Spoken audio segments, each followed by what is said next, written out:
Well, hey there, folks. Welcome back to the One-Eyed Podcast, the only show hosted by a man with one good eye, two bad measurements, and a long history of saying, that ought to hold, when it probably shouldn't. I'm your host, Pappy Lozano, handyman by habit, husband by grace, and living proof that confidence and skill are two completely different things.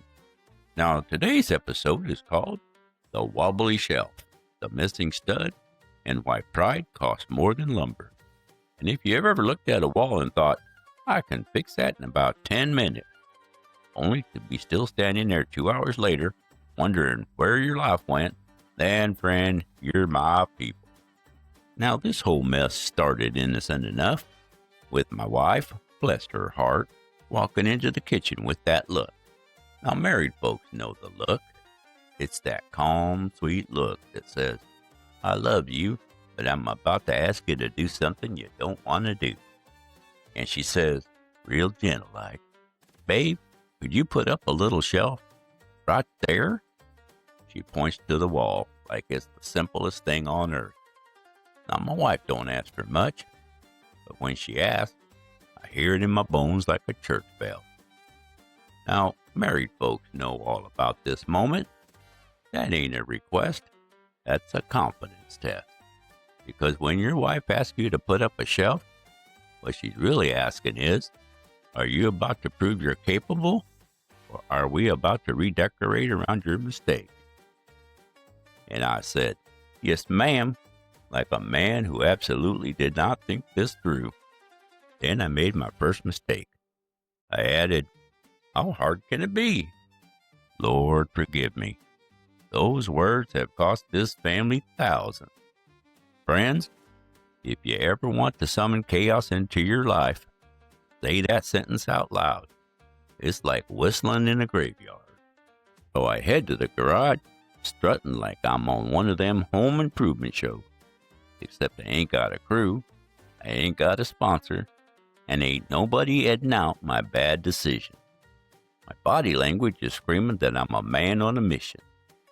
Grab my drill, my level, my tape measure that lies if I don't watch it, and I have my handyman swagger that's been stifled more times than my suggestion on eating donuts as the main course for dinner. And I come back inside and grab the shelf kit, which sometimes I think my amazing wife chooses as a test of my skill set, character, and patience. Without a care in the world, I take the box and I dump the shelf kit on the table. And there they are, staring at me like the person at the drive-thru window as I rummage through my order, making sure my order is correct. It's the dreaded instructions. I look at them as I'm straining my one good eye, like I'm checking out a new tool at Ace Hardware that is shiny and on the end shelf just calling on me to stop and take a look. They just look at me, egging me on.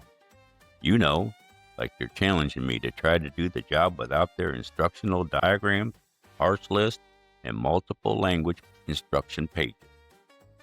I remind myself that instructions are just a paper reminder that somebody smarter than you already made mistakes so you wouldn't have to.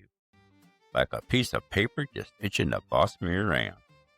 And I say, I don't need these. I've hung things before. Because pride don't read or need instructions. Pride says, you got this, just eyeball it. So I toss them aside like I'm free of being told what to do. Now, for those of y'all who don't do DIY, let me explain something. There's a magical thing called a stud finder. It's supposed to find the wooden studs in your wall so you can mount stuff properly. Now let's talk about that little finder of wooden objects hidden behind our walls, or commonly called the stud finder. It's a little plastic liar. It's supposed to find studs in the wall so your shelf don't end up holding nothing but regret. Now, to my patriotic friends and fellow DIY followers, I own 3. And if you remember the lost screwdriver, you know that any handyman can't simply own one of any tool in his tool collection. And this one looks fancy. It lights up, and it loves to give one false hope. I whisper to it, "Work with me here. Let's get this job done." So I turn it on. It beeps, it blinks, it lights up. Then it says, "Stud." And so I mark the wall. Move it 2 inches, it beeps, it blinks, and it lights up. And it repeats it again. "Stud." Now I'm starting to sweat like a man calling in sick for work while his buddies are hollering and talking it up in the background. I move it again. It beeps, it blinks, it lights up. And I swear it smiled at me as it repeats, "Stud." At this point, my wall is apparently built entirely out of studs, which is either fantastic or the stud finder is drunk, offering me hope along with deception. So I do what every man does. I test it on myself. And you know what? It beeps. I turn to my wife and I say, "Well, look at that.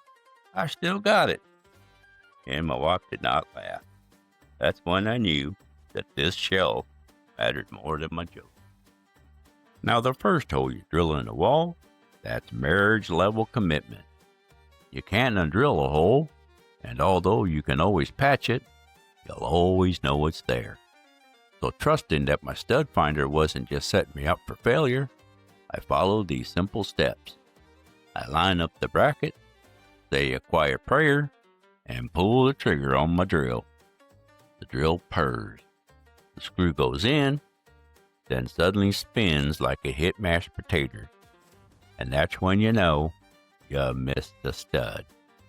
You're hitting nothing but drywall, which is basically paper-wrapped chalk with self-esteem issues. So I stand there staring at that screw and the X surrounding that screw like it betrayed me. And instead of stopping, I do what pride always does. I drill holes 1/4 inch apart in a line, hoping one will hit a stud. After all, I have at least 16 inches to do so, and the shelf is 20 inches long. And just about then, I turn to see that my wife standing there looking at me, and I can tell I'm losing her remaining confidence in my completion of this project. So to save my last bit of her hope in me, and to get her to put her cell phone away so she doesn't call for backup, I calmly say, "It's fine. I meant to do that." Now, there are 2 kinds of men. Number 1, men who stop and rethink. Number 2, men who make 3 more holes. And as you all know, well, I'd be number 2. I move the bracket, drill again, and miss again. And by now, my wall looks like it's had a rough childhood. And I'm sweating. My good eye is squinting. My bad eye is just along for the ride like a cousin who won't chip in. And my wife walks by and says the most dangerous sentence in the marriage. "Do you want me to call someone?" Friends, that question has ended dynasties. So I say, "No, ma'am. I got it, but I didn't got it. I had anger, and I had to drill." Now here's where the wisdom comes in. Because as I'm standing there mad at a wall, I realize something. A lot of life is like DIY. I wasn't mad about the shelf. I was mad because I thought I should be able to do it. And ain't that life? You think you know what you're doing, then you get humbled by something simple. Maybe a screw, maybe a bracket, maybe it's a stud that refuses to be found. And the truth is, sometimes the smartest thing a man can do is say, "I don't know, please help me." Because as men, we can remember that it seems as if it was only yesterday we were tossing bundles of shingles up on the roof with one arm while we drank tea with the other. Remember that stairs were simply a pathway to an upper level, but now we'll search an entire floor of a building, hoping there's an elevator, even if it takes us 20 minutes longer to lift it. We don't get frustrated because things are hard. We get frustrated because they're hard after we said they'd be easy. Our mind keeps hoping we still have that youthful ignorance to accomplish the task we took for 30 years ago.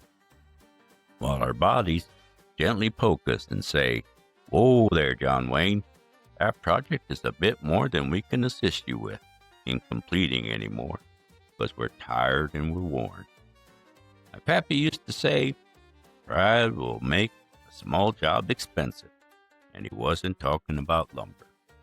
And I hate when my pappy's right. But as usual, he was right.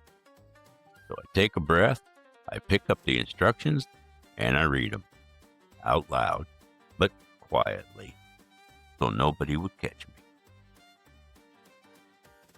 Now it turns out the bracket needs to be spaced a certain way. And it turns out I was measuring from the wrong side. Turns out the stud finder was fine, and I was the problem. I was just following it like a raccoon following a shiny object. I drilled that pilot hole and hit the stud. And folks, that sound, when a screw grabs real wood, that's the sound of redemption. And that's a good feeling. That's like hitting a perfect note in church. And just like that, the shelf goes up. My cheap level says it's straight. And I step back, take a long look at it, taking in that moment of pure accomplishment. And about then, my wife walks in. She looks at it, then she looks at me, and she smiles. Now let me tell you that smile. That smile is better than any paycheck, because that smile says, "Thank you. And also, I'm glad you didn't destroy my kitchen." I've said it before, and I'll say it again. Our wives are the even keel of our lives. The craziness of our youth she allows me to spew forth from time to time, because she'd rather hear about those days than be visiting me in the hospital because I still thought I had the physicality to attempt my old tricks. It's her ability to make me feel she married an Olympic athlete, but loves that he's turned into a decent man who loves her and our life. And that's always made each accomplishment so much sweeter. Well, folks, that just about wraps up today's episode of the One-Eyed Podcast, The Wobbly Shelf, The Missing Stud, and Why Pride Costs More Than Lumber. Today we learned a few important things. Number 1, confidence doesn't replace measurement. Number 2, stud finders can't fix stubbornness. And number 3, pride will cost you more than a second trip to the hardware store. Now, if this episode made you laugh, share it with someone who's ever drilled 3 holes before they ever hit a stud. You're sharing in the laughter or wisdom that they may need in their lives, and they'll be forever grateful that you did. But before I let you go, I gotta warn you. If you thought a wobbly shelf was the strangest thing I've dealt with lately, just wait till next week. Because next time on the One-Eye Podcast, we're headed out to the front yard. And folks, there's something going on out there. Little red hat, tiny beards, and more of them showing up every time I turn my back. That's right, we're talking yard gnomes. Where they came from, why they keep multiplying, and how a man slowly realizes his lawn just ain't his anymore. So tune in next week for the gnome in my yard and why they multiply when you ain't looking.